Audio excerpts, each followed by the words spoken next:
Assalamualaikum warahmatullahi wabarakatuh. Semua ahli-ahli puteri yang dikasihi sekalian, bertemu lagi dalam pertemuan perjumpaan co-curriculum dalam tajuk kali ini iaitu bidang asas pertolongan cemas, iaitu dengan memfokuskan cara memberi rawatan kecemasan. Jom kita lihat apa yang akan kita pelajari pada kali ini.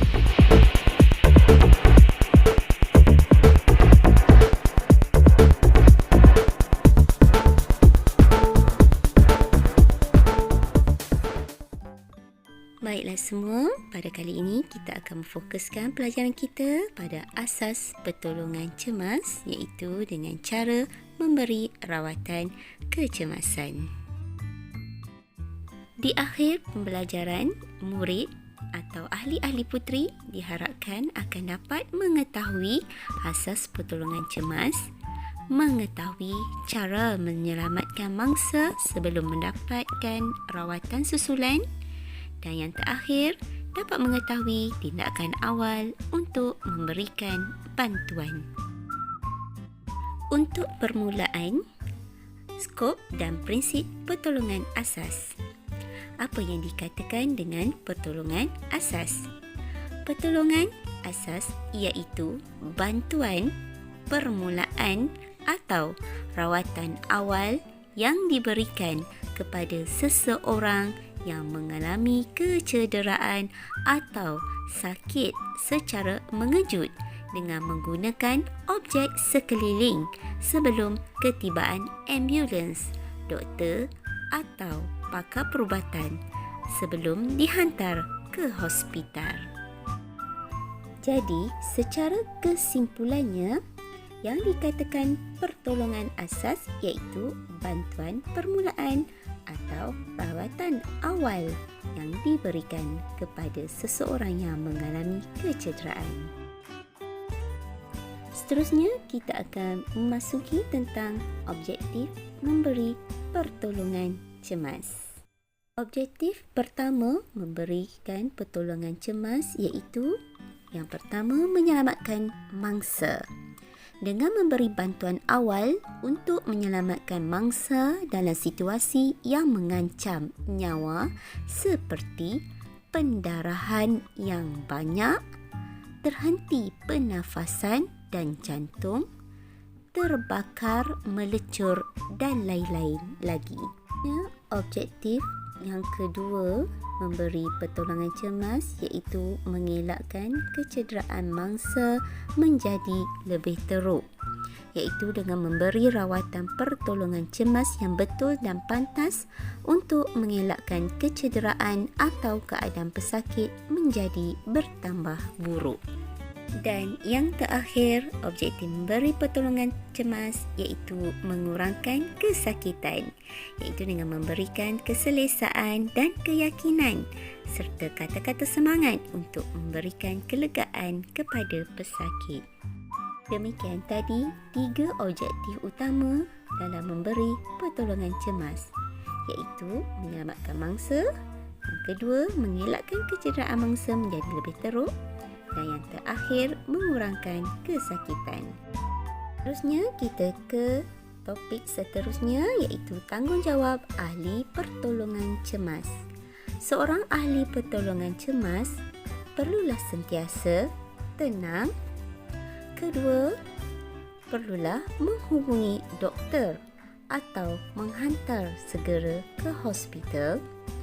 Ketiga, cuba memberikan maklumat yang jelas kepada doktor. Dan yang keempat, memberikan rawatan yang sesuai kepada mangsa. Tugas ahli pertolongan cemas. Tugas seorang ahli pertolongan cemas iaitu memberikan pemulihan pernafasan. Jika mangsa pucat, baringkan mangsa dan selimutkannya. Tanggalkan sebarang objek untuk memudahkan mangsa bernafas, menahan pendarahan jika perlu, memberi perlindungan di tempat yang selamat. Seterusnya kita akan masuk tentang ciri-ciri ahli pertolongan pertolongan cemas. Seorang ahli pertolongan cemas perlulah tajam pemerhatian, nampak segala tanda dan gejala sesuatu kecederaan. Kedua, pantas ikhtiar menggunakan dengan sebaik-baiknya apa yang ada di sekeliling. Ketiga, tidak kasar. Jangan menyakiti orang yang tercedera. Keempat, berakal budi. Jangan memberi kesakitan kepada mangsa. Dan yang terakhir, yang kelima, bertimbang rasa menghiburkan hati orang yang tercedera. Baiklah semua, bagaimana kalau kita tidak dapat memberikan bantuan? Sekiranya kita tidak berupaya memberikan bantuan kepada mangsa yang memerlukan bantuan, yang pertama, hubungi 999. Kedua, dapatkan dahulu bantuan dari orang sekeliling. Ketiga, jangan dekati tempat yang berlaku kemalangan sekiranya membahayakan keselamatan. Dan yang keempat, tunggu bantuan tiba. Untuk lebih jelas, apa itu first aid? First aid adalah pertolongan dan perawatan sementara terhadap mangsa kecelakaan sebelum mendapat pertolongan yang lebih sempurna dari doktor atau paramedik. Dan untuk yang terakhir, kita boleh lihat apakah alatan yang biasanya terdapat di dalam peti pertolongan cemas, di mana dengan peti pertolongan cemas ini, kita boleh memberi bantuan awal kepada mangsa yang memerlukan.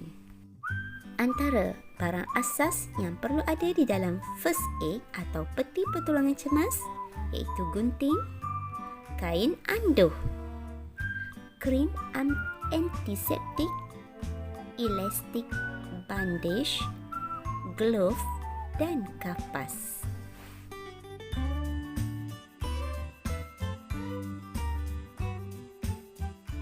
Dengan itu, berakhirlah topik kita pada hari ini iaitu asas pertolongan cemas dan cara memberi rawatan kecemasan. Diharapkan pada topik ini, murid akan dapat mengetahui asas pertolongan cemas, memberi tindakan awal yang perlu dilakukan dan memahami kegunaan alat-alat bantuan perubatan di dalam first aid. Dengan itu, berakhirlah pelajaran kita pada kali ini. Semoga dapat memberi manfaat dan ilmu yang berguna kepada semua ahli-ahli puteri yang dikasihi sekalian. Jumpa lagi pada masa akan datang. Sekian, terima kasih.